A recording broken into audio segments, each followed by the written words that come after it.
Ang mabuting balita ng Panginoon ayon kay San Juan. Papuri sa iyo, Panginoon. Noong panahong iyon, marami sa mga alagad ni Jesus ang nagsabi, "Mabigat na pananalita ito. Sino ang makatatanggap nito?" Alam ni Jesus na nagbubulong-bulungan ang kanyang mga alagad tungkol dito. Kaya't sinabi niya, "Dahil ba rito'y tatalikuran na ninyo ako? Gaano pa kaya kung makita ninyong umaakyat ang anak ng tao sa dati niyang kinaroroonan? Ang Espiritu ang nagbibigay buhay, hindi ito magagawa ng laman. Ang mga salitang sinasabi ko sa inyo ay Espiritu at buhay.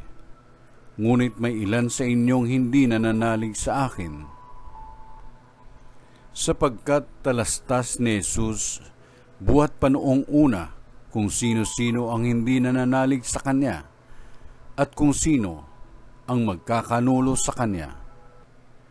Idinugtong pa niya, "Yan ang dahilan kaya ko sinabi sa inyo na walang makalalapit sa akin malibang loobin ito ng Ama." Mula nooy, marami sa kanyang mga alagad ang tumalikod at hindi na sumama sa kanya. Kaya't tinanong ni Jesus ang 12, "Ibig din ba ninyong umalis?" Sumagot si Simon Pedro, "Panginoon, kanino po kami pupunta? Nasa inyo ang mga salitang nagbibigay ng buhay na walang hanggan. Naniniwala kami at ngayoy natitiyak namin kayo ang banal ng Diyos."